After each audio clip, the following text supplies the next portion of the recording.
of Pharmacy, Kozhikode, Kerala. He has completed M.Pharm in Pharmaceutical Chemistry from Dr. MGR Medical University, Tamil Nadu in 2009. He has awarded PhD from Annamalai University in 2015.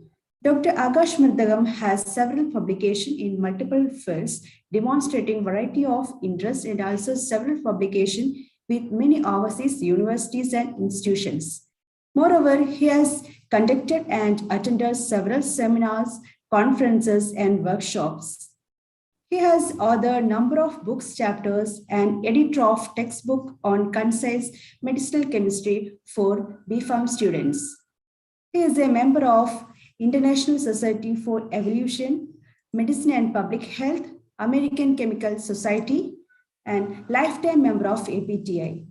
He is a member of Pharmacy Committee of Pharmacy Council of India. We welcome you, sir.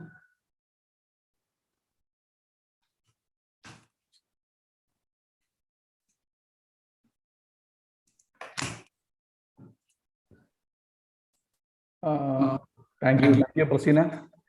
Thank you so much.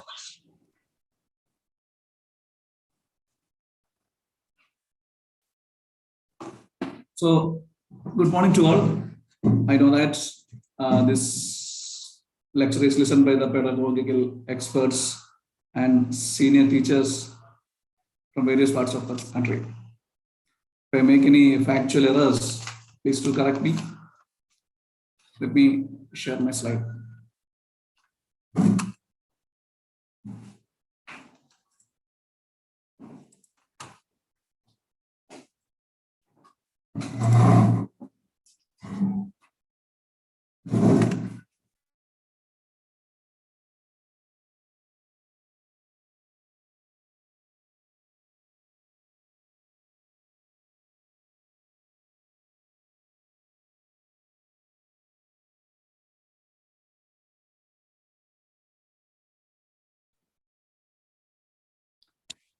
So, hope everyone can hear me. Okay. So, I'm talking about the harnessing. No, I'm talking about the open educational resources, and I will be talking something about the basics of pedagogy. My topic is harnessing open educational resources for enhanced learning or enhanced learning participation. So, as Michelangelo said, I am still learning. There may be some factual errors. Please do correct me. So, this is the famous Hollywood director Quentin Tarantino. He once said that I steal from every movie ever made. That doesn't mean that Tarantino wasn't original. He meant that inspiration. Likewise, I also took the liberty to take from all the lectures I have ever heard on pedagogy. So, coming to the disclaimer part, this presentation may contain some portions of copyrighted works.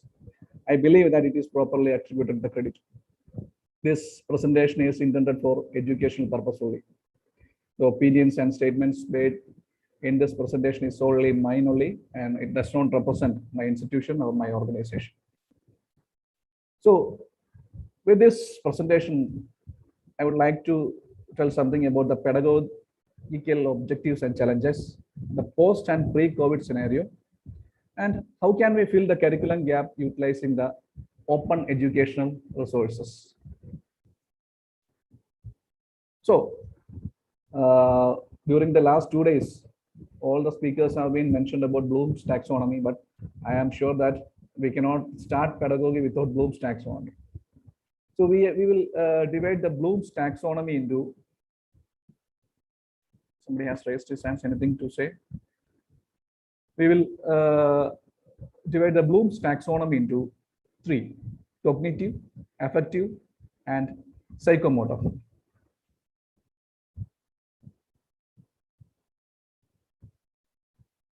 Okay, cognitive, affective, and psychomotor. See, by Bloom's taxonomy,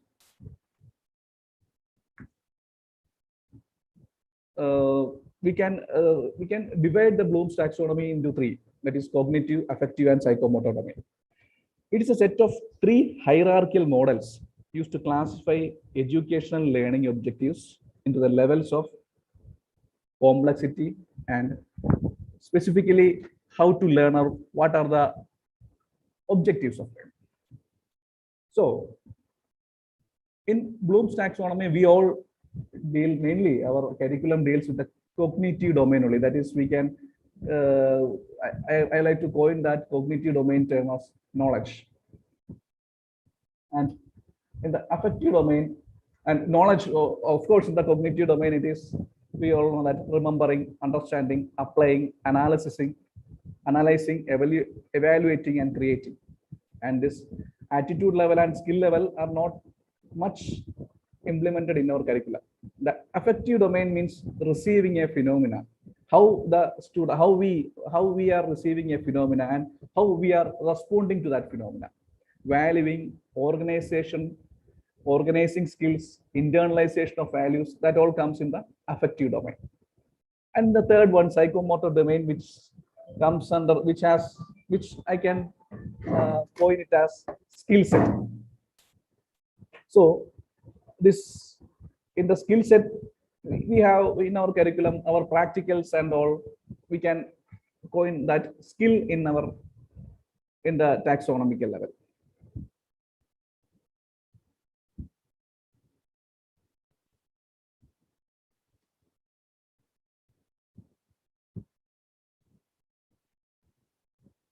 Okay, this is the Bloom's taxonomy. It's a cognitive domain. That is the knowledge. I coined that cognitive domain as knowledge only. So at the basic level of the pyramid, it is remembering. That is, we have a question that define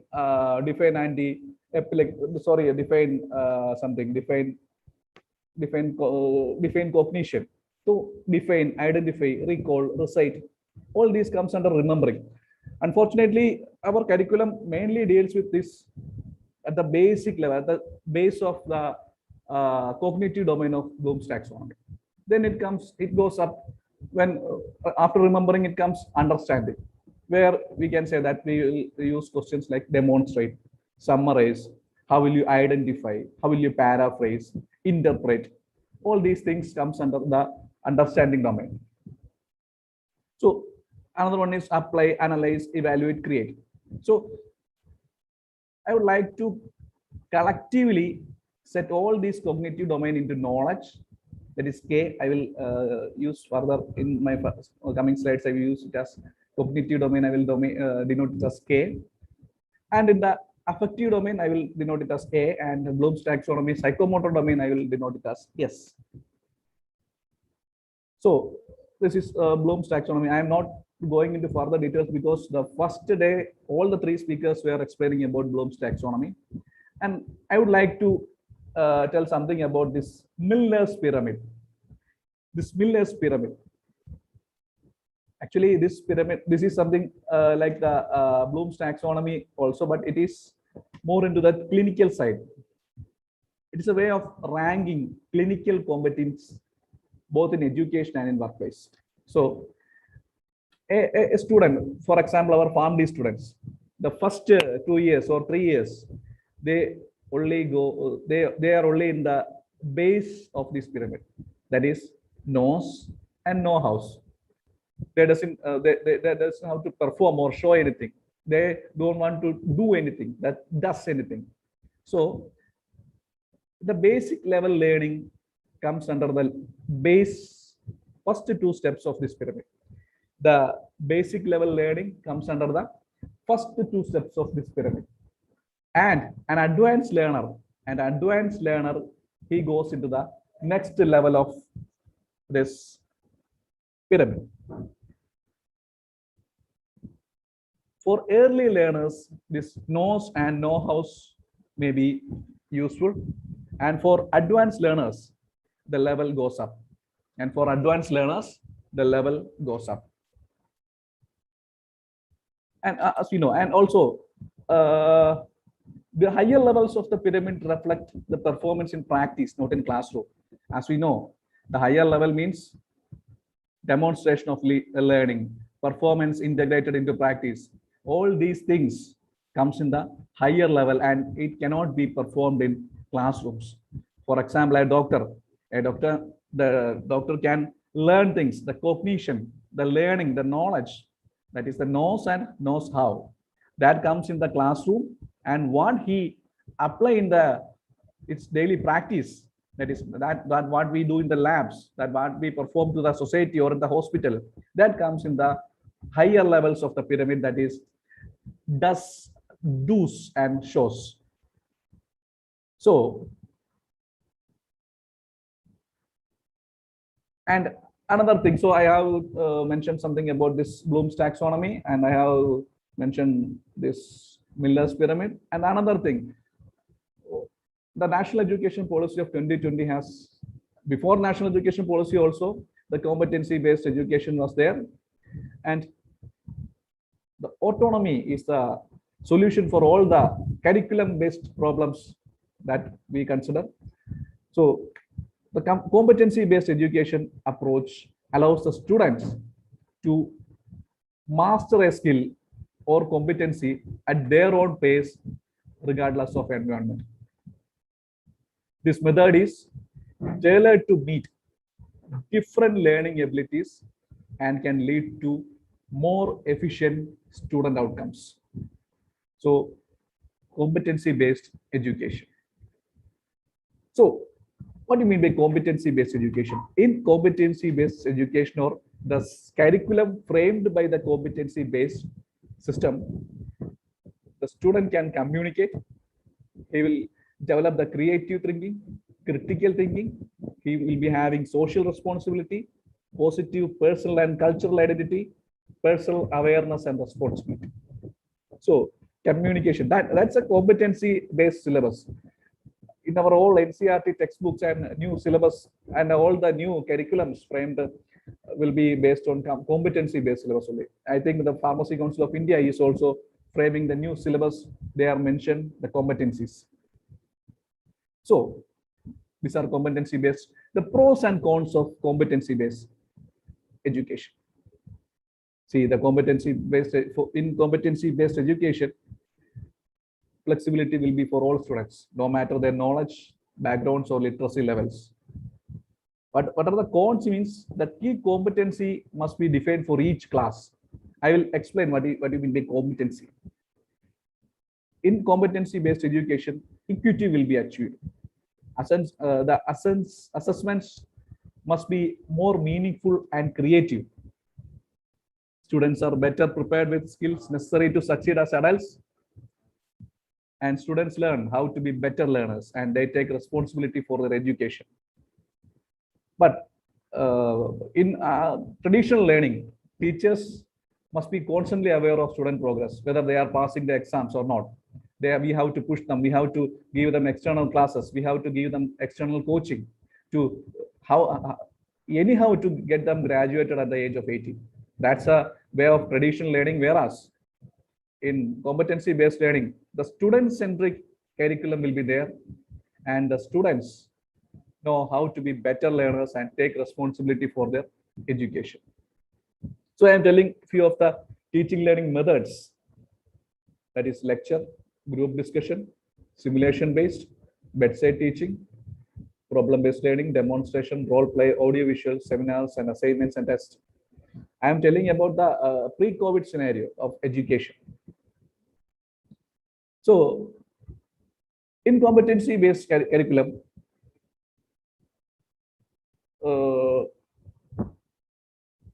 in traditional education, it tends to focus on what and how learners are taught and less, or whether they can use their learning to solve problems or not. But in competency-based curriculum, the results of education, rather than its process, it emphasizes on the results of education. So it's a sample of competency-based curriculum in a pharmaceutical perspective. So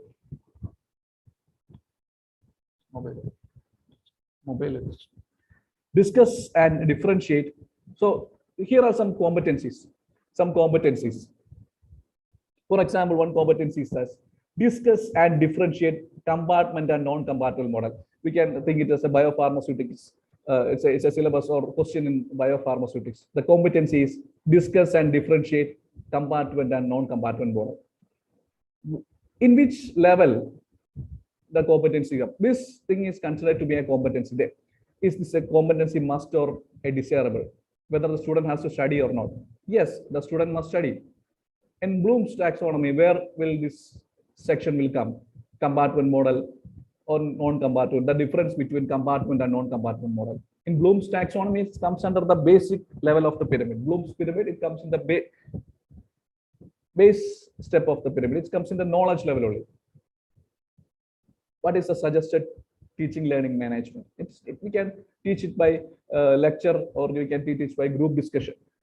And where it comes in the Miller's pyramid. So I will show you once again the Miller's pyramid. The base of the Miller's pyramid is knows, and again when it goes up, it is knows how. And when I say discuss the differentiate between compartment and non-compartment model, it comes in the knows how only. It is not going up to the advanced level of learning. And we will suggest an assessment method by written exam or MCQ. These are all the this is how we can develop a curriculum by using the competency level, the Bloom's taxonomy domain, and the Miller's pyramid. And our curriculum should be for the beginning, for the easy learners or the beginners. The competency level will be medium or desirable. The Bloom's taxonomy should be in the below level. Miller's pyramid should be in the no level. But advanced learning, when the learning advances, we should ensure that the level of the pyramid, all the pyramids, Bloom's pyramid, Miller's pyramid, it should go up. In such a way, we have to plan a curriculum. For example, another question, discuss the process of renal and non-renal clearance. It's a must. The student must study that. Bloom's taxonomy, it comes under K only, the knowledge level only. Somewhere in the knowledge level, first I think I am telling about the cognitive. The cognitive section of Bloom's taxonomy, it comes under knowledge level only, or first two steps of the Bloom's pyramid. And in Miller's pyramid, it comes in the know-how only. And another question, calculate loading and maintenance doses based on standard equation. Where it will come, we are asking the student to calculate the maintenance doses on standard equations. In Bloom's taxonomy, it comes under the K and S. That is, it is somewhere in the pyramid, in the knowledge pyramid, the 6 pyramids, and it also comes under skills. Yes, skills. That is the psychomotor activity. So the suggested TLM is lecture and group discussion. In Miller's pyramid, it comes under KH, SH, and D. Okay, another example I will show that discuss the history of medicinal chemistry. It comes purely under discuss the history of medicinal chemistry, only cognition, under the base level of the pyramids, all pyramids. And when you say prepare and submit phenytoin and calculate its percentage yield, when you say prepare and submit phenytoin and calculate its percentage yield, it will come under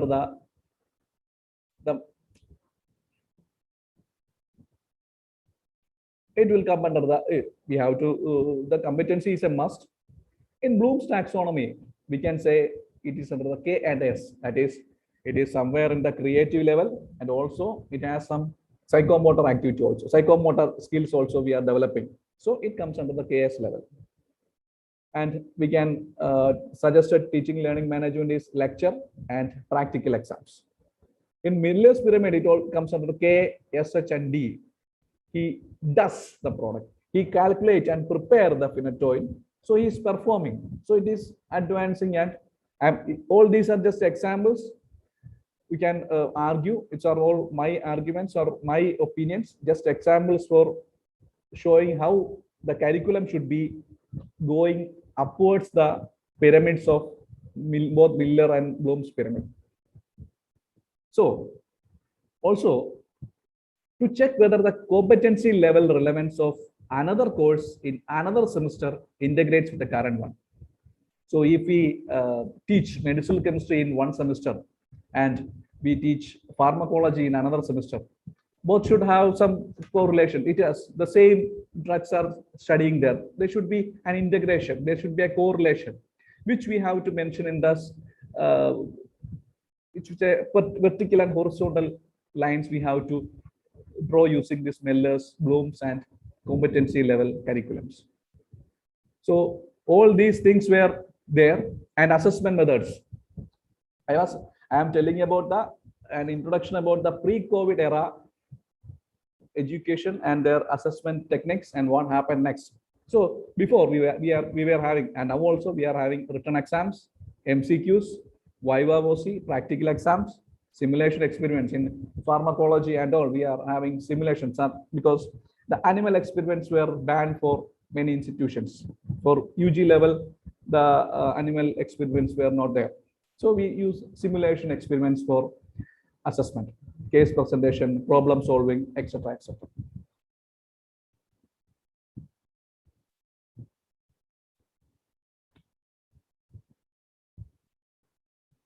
And here, majority of our assessment methods, or to decide whether a student passes a class or passes a course, a semester to next semester, it's mainly depend upon the written examination.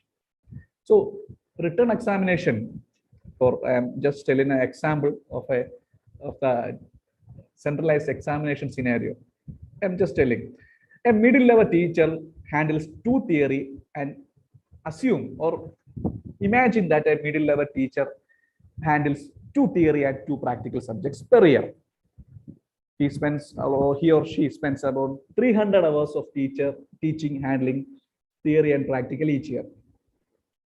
Out of 300 hours he or she is spending in teaching, 260 hours are wasted for examinations. He or she conducts invigilation, observation, chairing, paper setting, superintending, valuing. See, 150 hours of teaching versus these are all, or assume that we are in an year-wise syllabus, or I'll show you. For example, for a subject, the instructional hour for theory is 75 hours, and for practical, it is 75 hours per year.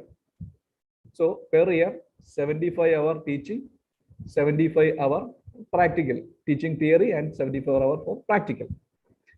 See, for instruction, the teacher spends 150 hours. He has to teach 75 hour teaching. He has to spend 150 hour, 75 hour for practical. So the teacher spends 150 hour for instruction, and the learner benefits 150 hour from the teacher's instruction. That's clear. The teacher has spent 150 hours. And for examination, and an average teacher has to spend 16 hours for invigilation, 24 hours for valuation, and for travel and oral, he or she has to spend 32 hours.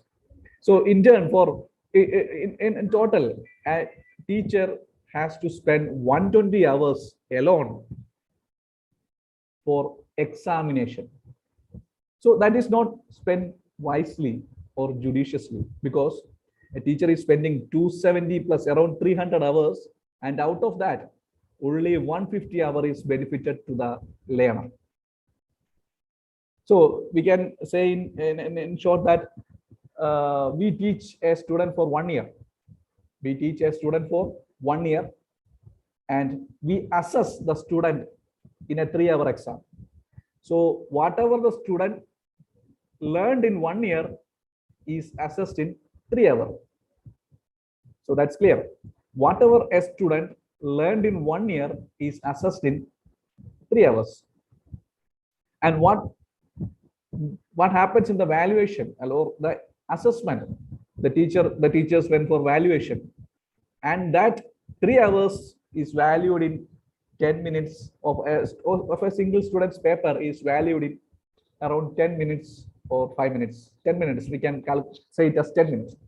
So 1 year of a student's, of a learner's learning is assessed in 10 minutes. In fact, so the assessment methods needs to be changed. We have to go for more MCQ based or the written examination. In many universities, MCQ based are there, but I am telling that 1 hour of a student's learning is assessed in 10 minutes. It has to be minimized, semester wise, module wise. And many other countries, there are no universities. They are autonomy.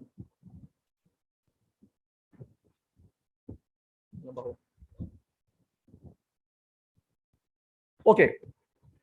Then came, these were the scenarios before COVID.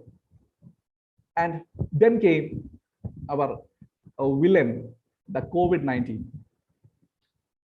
So in COVID-19, actually as of it lost many lives, around 50 lakhs of deaths as of November 2015, and vaccine doses, these are there. The whole world suffered from COVID. But we somehow, with the educational institutes across the world, are survived due to some open access tools or the Web 2.0 resources. Almost all educational institutions across the world have closed due to the COVID-19 pandemic. It destroyed all the academic calendars. Almost all academic calendars is destroyed. Many education institutions have shifted from this traditional learning to online platforms to keep their academic activities going. However, the questions about how it is effective was not clearly understood. Whether online learning, I'm talking about 2020 situation. Teachers don't know what to do. We don't know. Now all the teachers are getting familiarized with these online platforms. At that time, many teachers don't know what to do. A sudden shift from traditional to online was not acceptable for many. Particularly for a developing country like India, in many places, bandwidth availability poses a serious challenge. In some metro areas and all, there will be no issue for bandwidth. But there were news that some students are going up to the roof for studying, getting range. They are going up to the top of the hill to get range. In some hill stations, they are not even having televisions. But governments were issuing some help also, but that was a reality. It was not acceptable, not acceptable. It was not affordable. It was not easily accessible to everyone or every student. Online education has many benefits, but it was not accessible to all. So it has online education has efficiency. It has accessible. If you have the proper internet and bandwidth, it is accessible at all place and time. It improves the students' participants, but there are some minuses also. The student has to focus on screens, sense of isolation, manage screen time. Teachers' training is not appropriate also. The savior for many, Web 2.0. What is Web 2.0 means? It's also known. You can also, I will also coin it as social media. That is WhatsApp. The students and teachers create WhatsApp groups. They post groups. They click the photos of the notes and they post in the WhatsApp groups. Zoom and Google Meet. So we are conducting this event in Zoom, and Google Meet was also there. Many of the institutions were firstly were not aware of this, aware that they will require this type of online conferencing tools someday before pandemic. Then we have Telegram. WhatsApp and Telegram has some difference. That WhatsApp is limited, and WhatsApp, the size of the documents attached is limited, but Telegram was not limited. And Google Classrooms. According to a survey, Google Classrooms were the most used applications in the COVID pandemic. And many other learning management software platforms were there, which all come to our help. And tools for effective learning. That is, in many institutions, closed system. That is, the institution managers. They purchase a high-end Zoom or Team or some WebEx or some high-end team, and they give the security, the password, only access was given to students and teachers. That was a closed system, but the cost was intensive. It should be that it should be linked with an IT and administrative system, and these closed systems were used by high-end institutions, or the institutions have that much resources, but about the not poor, but not that much high-end institutions, they rely on open access. So why do we rely on open access softwares or open access resources? Because not only because of cost affordability, it has some values also. Open access, it is not that I will explain later, but I will tell something about open access. It is the disadvantage. Many are telling that open access systems are not integrated into institutional administration systems. Yeah, true. Open access systems are not integrated into institutional administration systems. For example, nobody can tell that you don't post it in WhatsApp, but they have some control. You don't post that in Telegram. You don't post that in Facebook. Some Twitter groups are there. Facebook groups are there. Nobody will say that you have to do that. You have to do this. It is free, of course. Open access systems are free, of course. So we'll tell. Then came the blended learning. Then the pandemic pandemic is reduced for a little bit. Then come the blending learning. See, the classroom teaching has its pros and its cons. Online education itself has its pros and its cons. So alone classroom teaching is not sufficient to fill the curriculum gap. Online education alone is also not sufficient to fill the curriculum gap. So a blended learning, combine after the pandemic, even after the pandemic is over also, we should combine the classroom teaching with online educational sources. So nullifying the cons, blended learning becomes one of the most advanced tools for learning resource.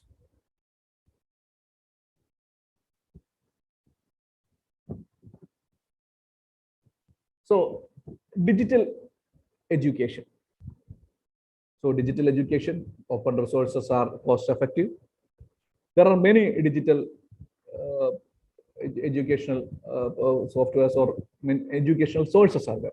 That is adaptive learning, blended training, classroom technologies, e-textbooks, learning objectives, mobile learning, personalized learning, online learning, open educational resources, technology enhanced teaching and learning, virtual reality, augmented reality. Augmented reality and virtual reality is coming high in the market also in the educational industry.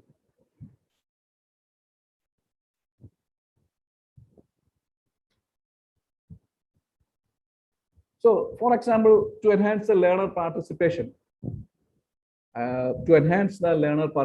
we can include animation or graphics in your digital education platform. For example, we can use, can change your background, virtual background. If, for example, now I am sitting in front of a green screen or a clear screen, I can change the background.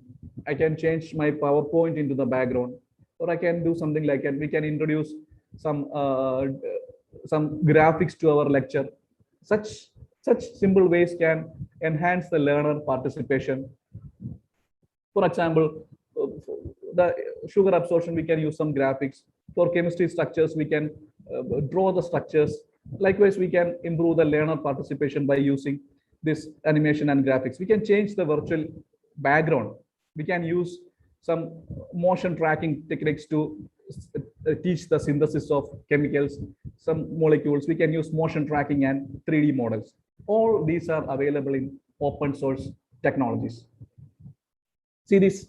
Now I come to the main part of my topic, how to harness, or I'm not going to harness anything. I am just introducing some open educational resources. All these resources are open access. They are free of cost. And to come to this point, I was just explaining what are the pedagogical things, and all these open source resources comes in the lower levels of Bloom's level or Pillar's level. How the student accept this information from the open resources, how he is going to perform to reach to the higher level of the pyramid defines education. So open educational resources are those teaching, learning, and research materials in any medium, digital or otherwise.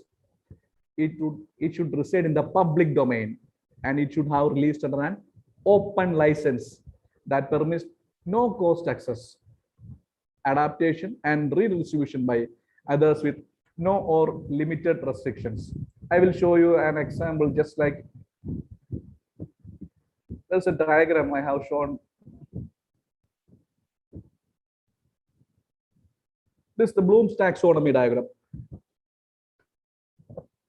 There is a CC that down this diagram, that is Creative Common Attribution. This is not open source, but it's Creative Common. I can copy this diagram, but I have to attribute this. Likewise, open source, we can take as many things, not only these diagrams, we can take the learning resources, a complete textbooks. If you have published a textbook under open source, you are doing a favor that many of the people can't afford those textbooks. They can access this through open source things. Not only textbook or learning materials, even softwares. And OER, that is open education research, means that teaching and learning research materials. What we are going to say is that OER, the open solutions, free and open source softwares, FOSS. See, whatever software you are using for your teaching and learning, you have an alternative open source software. If you say Word, Windows Word, you have open source software. If you say Photoshop, you have open source software. Whichever software is available in the market, you are purchasing it for your amount, you can have an alternative open solution. It's a forum, it's a big forum.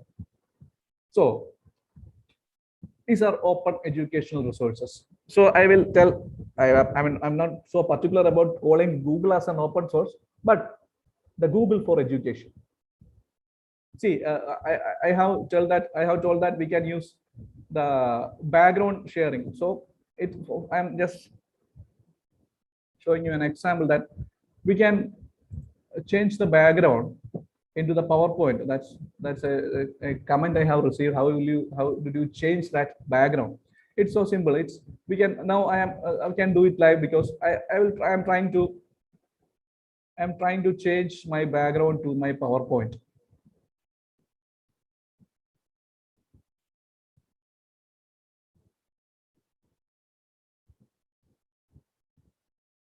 You just, so now you can see me in front of the PowerPoint, and I could just say, see, this is Gmail, these are forms. I could say like this. It's so simple. You just have to go to all the softwares. If you are using Zoom, if you are using Zoom, if you are using Google Meet, or if you are using any other WebEx, or if you are using any other tools, they all provide this kind of new artificial intelligence, face recognition or motion tracking things, so that they will automatically cut you and paste you in front of the PowerPoint, and the learners will be having more attractive. The learners will be more what to say, the learner participation will be more, because they feel that you are interacting with them in front of you. So the participation will be, I was just showing an example. So Google for education. So Gmail, we all know Gmail, email is there, and Google Forms. See, many of you know Google Forms, but I am telling something about Google Forms. I like to show something about Google Forms. Okay, this is a screen grab from Google Forms, and I am changing the video also.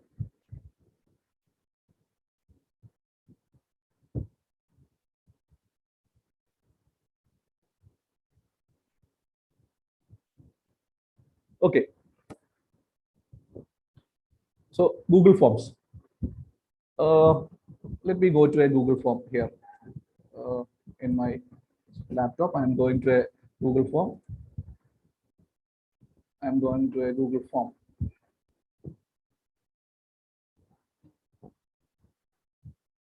So we can create Google form as an we can create Google forms, but it is an excellent tool for assessing students, or you can, it's an excellent tool, but many of us are not using it properly. I am just showing a sample of a Google form which I have used as a quiz competition. I use for a quiz competition. You see, I have for a quiz competition, we can, it's just showing as an example for how we can use Google Forms for assessment. So I am using this. I am asking some questions. I'm asking some questions that what are the side effects. So what are the side effects of, one second, what are the side effects? What are the role of borax in cold cream? Likewise, I ask questions. And I can give answer key like this. By giving answer key, I'm giving 1 point for this question. I'm giving 1 point for this question. And you can give time limit for, you can give time limit for answering this question. Time limit for answering this question.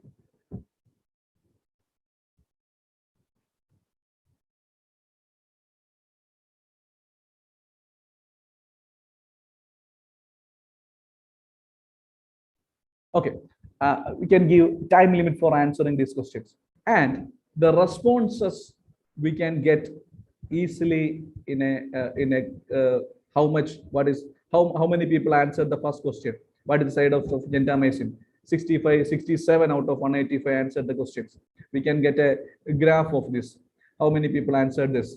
We can even sort out the answers by using an Excel sheet or the sheets by Google. So I was just telling about this advances of how we can use this Google form for assessment. How we can use Google form as an assessment technique.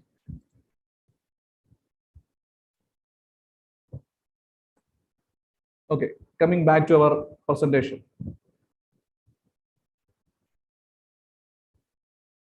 So Google Forms, and another one is called Google Classrooms. All you know that Google Classrooms are we use like a basic and simplified version of Moodle. Google Classrooms, where students can answer the same like Google Form. The students can answer questions. They can submit the assignments. Teachers can conduct tests. They can put notes. They can put pre-recorded videos like Google Classrooms. Then comes Google Scholar. Google Scholar is a very much essential tool for a researcher. It helps very much. You can easily do the referencing. You can easily select for research articles. Google Scholar is such a nice tool. Google Meet, we know. YouTube for education. Whatever thing you need to learn is now available in YouTube. Only you have to, if you are not a premium member, you have to view the advertisement also. That's only problem with YouTube. Whatever lecture you need, you can learn it from YouTube. And Google Lens and Google Translator. I would like to say something more about Google Scholar. I will do that later. And now I will show something about Google Lens and Google Translator. So if you go to a library, or if you see a screen grab and it's in another language, or is it in, for example, you see a textbook and you want a particular portion of that textbook, and you need it immediately. What we do, we just took a picture of that, and by using Google Lens, you can capture the picture and you can convert it into text. You can translate it to whichever language you want. I will try to show you a demo of Google Lens. Google Lens. So this is Google Lens in your phone, a simple Android phone. It's not an expensive Android phone. It's a simple Android phone. You can download Google Lens and it will come here, or it will be available in anywhere in the in the App Store. It is freely available in the App Store. So if you are, I am going to take a screen grab from a Malayalam text. This is a Malayalam text. I just took the screen grab. I just selected that Malayalam text and I just click translate. Within a second, the Malayalam text converted into Hindi. Many of you don't know Malayalam. If you don't know Malayalam, you want to know what it is, you just click the translator. It converted it into Hindi. You can copy it into the computer also. You just click copy to computer. It will be copied to your Gmail account. So simple. I want to take a picture of a book. I just captured a picture of a textbook. I'm just take a picture. All the text was selected. You can simply select the text. You can simply select the text. You can copy even to the computer. It will become, if your computer and your phone are same mail, it will be copied to a computer. You can click translate. The text, you just click a photo. You just grab a photo and it is converted into a text. And it is converted into a text, and at the same time it was translated into a language of your choice. I just grab a text, I put into Malayalam first. Now I am changing it into Hindi. Just a photo can convert your image into text, and it is converted into a language of your choice. Now it's very easy. No, that's why I am saying Google has made our life more simplified. In means of education also. You are going with someone, you just need a thing, you want to know what it is. Even if it is Chinese, even if it is in Hebrew, even if it is in Arabic, just use Google Lens. They will translate it and convert it into your choice. For education purpose, you can use Google Lens in your phone and Wikipedia. See, Wikipedia, all the informations available in Wikipedia are not true, but some like this people will say, everyone uses Wikipedia, but how can we use Wikipedia for our education? Before taking classes, for example, if you are going to take a lecture on tetracyclines, you can go to Wikipedia. There will be a history. When you check the history of tetracycline, there will be something which we don't know, and definitely that won't be known by the students also. So Wikipedia, anything, anywhere, if any doubts, if you are teaching chemistry, you have some confusion, what is malonic acid? You can check Wikipedia. You can check simply Google, but checking Wikipedia, I'm not saying it is purely authentic, but checking Wikipedia has a difference. And Wikipedia has this, if you are teaching some chemistry, because I'm a chemistry person, that's why I'm emphasizing on chemistry. If you want to draw a complex structure in your presentation, you can simply go to Wikipedia on the right side button and you can copy the smiles and you can simplify the structure drawing. And TED. So TED was mentioned by our last speaker also, Dr. Kumar Mohan. Technology, Entertainment and Design, that is TED. And there it's an LLC, Bangalore, not Bangalore, American-based LLC. So TED, Technology, Entertainment and Design. So these are their caption and their logos are, their caption is ideas worth spreading. First, they started with talk shows or something, I think. Many personalities from all the field, technology, entertainment, design. CRISPR-Cas was first introduced in the TED. I remember. I hope so. I believe so. And TED. But another thing, TED Ed. TED Ed is, if you want to check about viruses, go to TED Ed. It's available in YouTube. Go to the TED Ed channel, type viruses, type coronavirus. In a 5-minute video, you will understand what it is. By simple animation, it's for, they are telling it's for junior kids, but we are also kids in many ways. We don't know anything. We don't know everything, but TED Ed is worth watching and it's worth sharing. But some complex things they have simplified. For example, how coronavirus started. How do your heart function? How do your lungs function? If you want to know something, that's a mechanism of action of antibiotics. Like you just search, and they will show it in a simplified 4-minute video by simplified animations. Only animations are there. And TED Med is their annual conference on medical education. These are all free, free. And now I am coming to the open access e-resources. See, many of us don't know that our Indian government has initiated many educational resources to the use of our students. And first of all, I want to tell about NBTEL, National Program on Technology Enhanced Learning. It was firstly, it was initiated by 7 Indian Institute of Technology: IIT Bombay, IIT Delhi, IIT Kanpur, IIT Kharagpur, IIT Madras, IIT Guwahati, and IIT Roorkee. And later, in 2003, Indian Institute of Science also joined NBTEL. That is, the professors from all these eminent institutions will take lectures. For example, I am showing a screen grab of a lecture to spectroscopy. If a student want to learn, if he missed the class, he can learn from the IIT professor. It's open, it's free, it's an open access e-resource, NBTEL. So combining NBTEL with SWAYAM, see, SWAYAM course, you can get even certificate from IIT. You can even get certificate from IIT or wherever the courses are conducted. Now I think AICT is handling some SWAYAM courses. It is so by this NBTEL and this SWAYAM, anyone outside the IIT system is able to do an online certification course from NBTEL and get certificates from IITs. IITs are reaching out and taking education to the homes of people through this NBTEL initiation. And another open access resource is SWAYAM. So this is the screen grab of SWAYAM. Many local chapters are there. I think National College of Pharmacy is a local chapter for SWAYAM, and many other colleges are local chapters for her. You can register in SWAYAM. You can, the dates will be there, the course dates will be there. You can register for SWAYAM, and you can attend the classes, and you can write examination, and you get the certificates.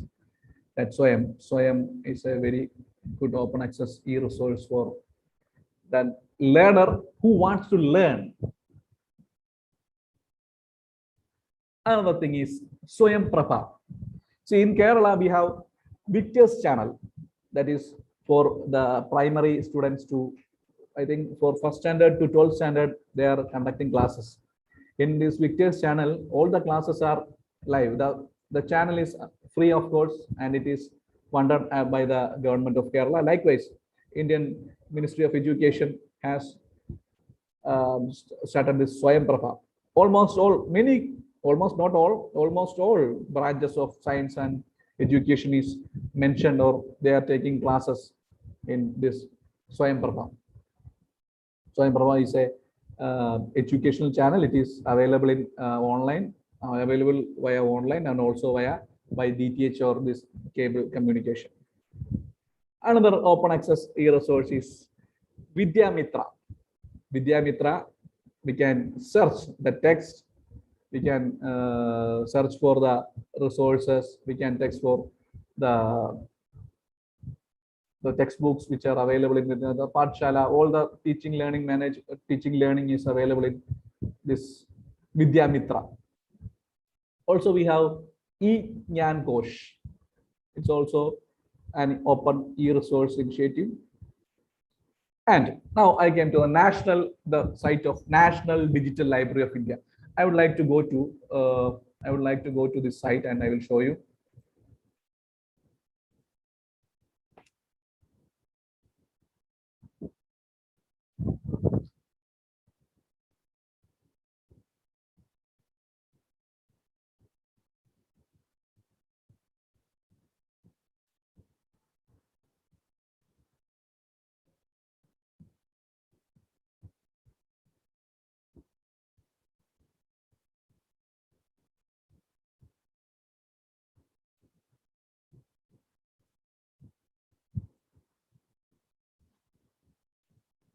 The National Library of India is a repository of almost all courses.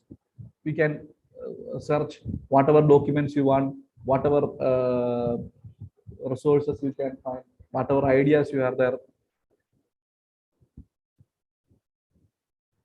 there is some problem with the connectivity or okay. Okay. Yeah. ndl.iitkgcp. That's the thing. See, this is the site. Contents of almost all languages are available in the National Digital Library of India. You just have to log in with your institute or your email ID. You just click login and you can find many literatures, many of your choice. You can find the organic chemistry, medicinal chemistry, biochemistry. As we are pharmacy related, we can find it under the science section. And then and another thing I want to tell you that is a free plagiarism checker for paid ones. That is, some paid plagiarism checkers are there. It costs around 4 lakhs per 2 year or 1 lakh per year. So Ministry of Education, that is, it's an initiative by the Ministry of Education, Government of India. They are providing free plagiarism checker for almost all institutions. Not almost, for all institutions. If you are an institution in India, you can get this plagiarism checker, free plagiarism checker. It is known as Shodh Shuddhi, and you have to register to Shodh Shuddhi, and it is by Infilben. It is maintained by Infilben.net, and you have to register your institution. You have to register. Once you register your institution, it will take you to the software that is original. That's the software Government of India or Ministry of Education is providing free of access to all institutions. Free plagiarism checker. It is an open education resource. You don't need to have to pay a single penny. And one more thing, if you are an institution, the Google is also, you are getting, I just forgot to mention that the Google is also providing free education tools for institutions. That is Google Workspace. You can use unlimited Google Meet settings. You can use unlimited recordings. You can use many things with Google Workspace. If provided you should have an email, you should have a website of your institution, and you have to link your website with Google. Then Google will provide you Google Workspace. Then you can enjoy almost all paid facilities from Google for an institution. Similarly, here you register your institution, you can get this free plagiarism checker for all the members of your, or you can provide the service of original software to all the members of your institution free, and it is an initiation by the Ministry of Education, Government of India. Likewise, Shodh Sindhu, I would like to go to that Shodh Sindhu. See, Shodh Sindhu, Shodh Shuddhi, Shodh Ganga. 3 Shodh items are there, not 3, maybe more. I am telling about these 3. This Shodh Sindhu is an consortium or repository for journals and e-resources to colleges. It has more than 10,000 e-journals, more than around 1,99,500 e-books, and more than 6 lakh or 60 lakhs e-books through National Depository, NDL. And it's a Ministry of Education, it's an initiative by the MOE, Government of India. And how many of us are utilizing these initiatives? We don't know. I don't know.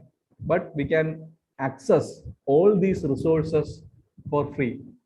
Shodh Sindhu. It is Shodh Sindhu. I'll be sharing my slides in the group. You can get this. E-Endra. E-Endra is for engineering graduates. They have provided many engineering courses. Many softwares are there free, of course. E-Endra. Let it come. It's a robotics outreach program by the Ministry of Education, hosted at IIT Bombay. So if someone is from engineering background, if you're here, almost you may have known what is E-Endra. But my point is that Ministry of Education has so many initiations for open educational resource. And we have seen Shodh Shuddhi. We have seen, I will go to another thing, Shodh Ganga. See, all of us needs to write a thesis or to correct a thesis. For example, if you are doing a PhD or you are a research scholar, you need to check your thesis, you need to go for referencing. At that time, at that moment, if you're a student, for yourself or for your student, at any point of your education career, you need to think that if I could get a similar thesis, I could have to see what other candidate has done. But only limited theses are there. But by using Shodhganga is a reservoir of Indian thesis. I think, I don't know, this is the diagram. This March 21 itself, 2102 theses are there. We simply need to search which university you want. For example, as I said, I am from chemistry background. I will search something suddenly come to my mind. That's self thesis. I just want to say benzimidazole. All the theses related to benzimidazole, which is added into Shodhganga, will come. You see, 1,231 theses. 1,231 theses I have here to refer. And of course, you don't have to copy the thesis. You have for reference. You can attribute them, but it will avoid the duplication also. If you are also doing a similar program, similar work, it will avoid the duplication. So that is Shodhganga. I think many of you are utilizing this, and some of you may not knowing about this. It will be useful for those people. Many of you know. Those people, please pardon. It is InfliBetNet. Also, it is providing the server like things. And another thing I missed is virtual labs. Virtual labs, that is web-enabled experiments. I don't think that is much virtual labs are available for pharmacy courses, but the Pharmacy Council of India, for the new PharmD curriculum syllabus, they are introducing much more simulation and much more they are introducing some virtual laboratories in case of this. This pandemic has made everyone to rethink. The virtual technologies need to be more utilized and more implemented. So this is virtual labs by the Ministry of Education. This is mainly for the electronic engineering divisions, but chemical sciences are there. You can go to this virtual labs. So if you are not this, and by doing this virtual lab, you are going up to the Bloom's pyramid. You are going up to the Miller's pyramid. This kind of how previously we thought that by online education we will keep on the basic steps, on the base steps of lower steps of Bloom's pyramid. But this virtual, this interactive virtual thing, this virtual environment, this motion trackings, all these artificial intelligence, we can add something to our hands. We can by all these virtual things, we are gradually trying to raise the student up to the Bloom's level, up to the Miller's pyramid. And that is one thing, virtual labs. And ebooks repository. See, directory of open access ebooks, directory of open access ebooks, open library, project Gutenberg, rare book room. I will go to one by one. Directory of open access books.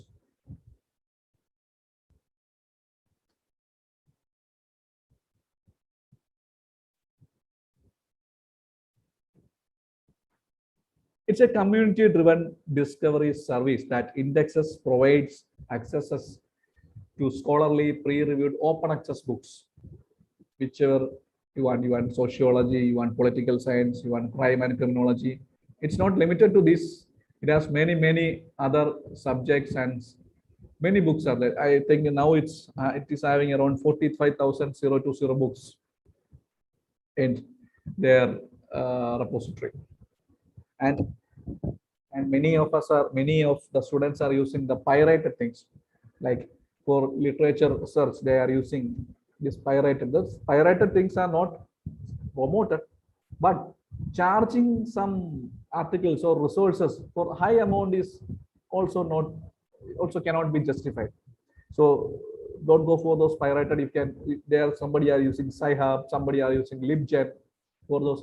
Instead, they are they are they are also providing, but they are not strictly maintaining the copyright rules, or they are against the law. They are pirated. But instead, we can use this kind of open access books or open education resources for our education and our resource management. And another thing is open library.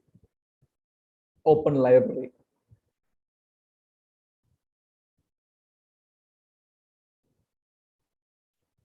Open library can be accessed through oapen.org. Open library and publication platform. Open, it's a transition to open access for academic books by providing open infrastructures in scholarly communication. That means you can even publish, you can even access books and provide services. Similar, same like what I told a little bit earlier. The directory of open access books, it's also an open library and publication platform. It's an open library and publication platform. Also, Project Gutenberg is also the same. It's a directory of open access book. See, actually, the educational revolution started with Gutenberg by printing. So the Project Gutenberg is there. Rare book room is there. You can go to this rare book room, Project Gutenberg, for ebooks repository. And the difference between these and those are what I mentioned earlier was you can search it freely, and this is, you are not violating any copyright or any copyright infringement. You are not making any infringements in copyright. So you can download the book as you have the freedom. It's all yours. And another free educational resource, that some e-journal databases. As I said, for the thesis and for your research, or as a research scholar, you need to access many e-journals. And you can, all institutions cannot afford the packages offered by the very big e-journals. So all institutions cannot afford this kind of e-journals. So here comes the open access e-journals, which you can access free. That is CSIR, NISCARE journals, CSIR and NISCARE journals. So we'll go to that.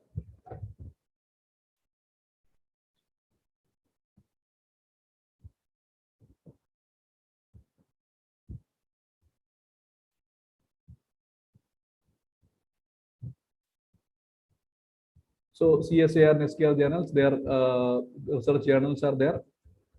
It's free, of course. You can access these journals from CSIR and this NISCARE site. And there are many things I have listed here. Indian Society for Education and Environment, Inter-University Center for Astronomy and Astrophysics, ChemSpider. See, ChemSpider is a it's a free website which provides you most of the details about all the chemical structures and molecules which is available here. And let it come. ChemSpider is a free chemical structure database. It provides all the structures. That there's a software which I forgot the name. All those softwares are those lags for this structure drawing, not for structure drawing, not for predicting the reactions, for things and all. You need some membership of American Chemical Society or something. You need that kind of membership to access those software. Here, ChemSpider provides free, of course, and even for docking, this Schrodinger is there, and this molecular, this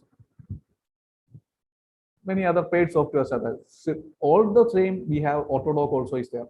That's an opportunity which open education resources are providing us.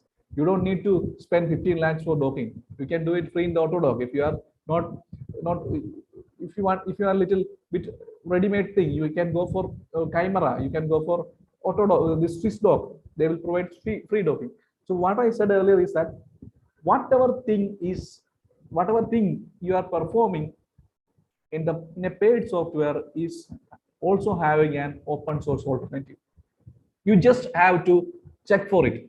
You just have to look for it for the open source alternative uh, in the Google or somewhere else. And PubMed Central is there, Science Alert is there, Springer Open Access is there. So Highware is there, Open Access is there. This PubMed and this Google Scholar. Okay, I told you previously I will show you something on Google Scholar.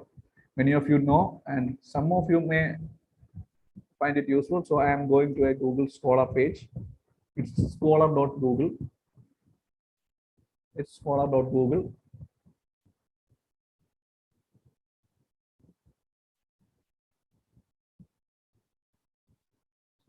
So I will search something like synthesis and biological evaluation of molecules. I just click the EFR, or I just type pedagogy in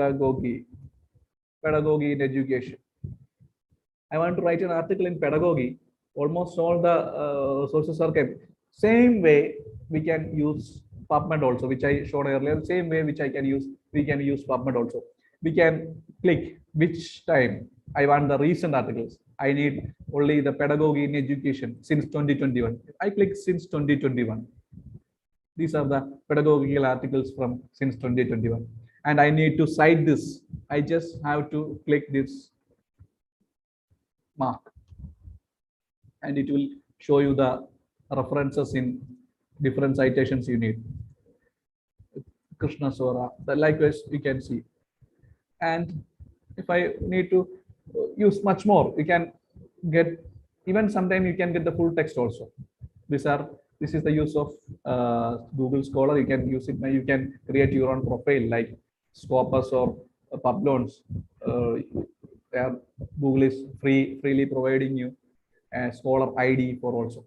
I'm just showing something else. This is, I select a text. Here I select this text.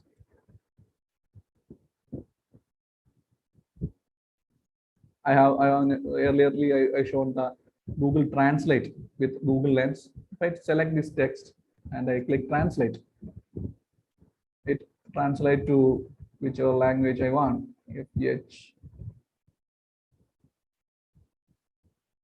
Hindi.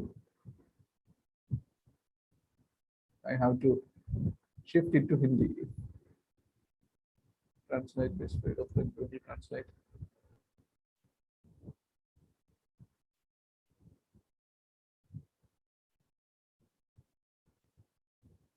See, it's so simple. Not I am not telling it it's on for Hindi. I was telling that many articles will be in other languages, that in Russian, Spanish, or some may be in Arabic. If you want to convert it, you can use this Google Translator, which I earlier shown. I just want to show it again. Okay. Now another open source. These are some e-journal database, and more you may have. You can add. I'm telling you. And some search engines. Likewise, I told Google Scholar is a search engine. Byfield, like Base is a search engine. SiteScale is a Core is a search engine. June is a search engine. You can have this open access search engines. These open access search engines are different from this other search engines. And for example, you don't have to get all the advertisements on your right side. By searching the Google Scholar, you don't get, if you search for pedagogy, you don't get a result for advertisement of a institution. That's a difference between search engines, which are search engines like this, and other search engines. So other open resources are Informin, Internet Public Library. These are all virtual libraries and subject gateways which we can get of free educational resources. And 4C, free open source software for education. By this, up to this time, I was talking about the resources, and now this 4C means software, free open source softwares. These are softwares which are freely available. These are mainly for this modeling for language modeling. This is for 3D visualization. All these counterparts which cost lakhs is available free of course. That is a 4C project by the AICT and the Ministry of Education India. Spoken tutorial is there. And let me show you some of the ICT initiatives, recent ICT initiatives of Ministry of Education, हमारे शिक्षा मंत्रालय भारत सरकार की ICT initiatives.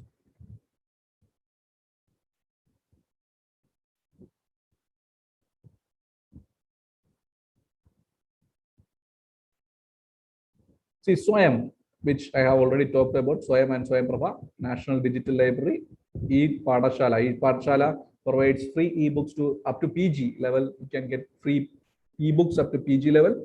Shodh Ganga, a reservoir of Indian theses, e-Shodh Sindhu, e-journals, e-Endra, which I have also shown. It's the collaboration with IIT Bombay, spoken tutorials, virtual lab, almost all. Vidwan is like an scholar ID, that Google Scholar ID, the Scopus ID, the Publons ID. Likewise, it's an Indian research information or Indian researchers network, like LinkedIn. Like I think it's like that. And Shodh Shruti, of course, I have told about Shodh Shruti. Shodh Shruti is a free plagiarism checking software by the initiative of Ministry of Education, India. So my objective was to tell you something about the objectives of learning, objectives, and what are the basics of pedagogy. I told you something about Bloch's taxonomy, Miller's pyramid, and the competency-based system. And then I have introduced you some of the open educational resources. Many of you may have already using this, and those who are not, I hope it was useful. This is the web page of Shodh Sindhu, which you can log in with your coordinator login, and you can get free plagiarism software for your institution. So from that, I am winding up my session. And one more thing I want to add is that personalized learning is the key to 21st century education. E-learning platform offers a flexible learning environment by empowering the students to learn at their own place and also help educators to make learning more engaging and collaborative by leveraging digital tools. But remember one thing, that e-learning alone is not sufficient, or face-to-face learning alone is not sufficient. In the coming days, in the future, the blended learning is blended learning is the future of education in coming century. So thank you all for patient listening. I am also still learning. I don't know everything. I'm still learning, as Michelangelo said. Thank you all. Now I think we can open for question sessions.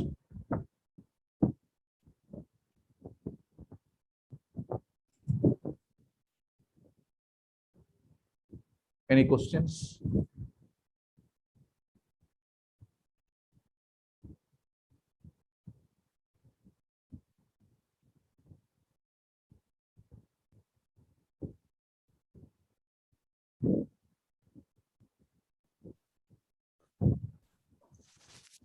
Good afternoon, sir.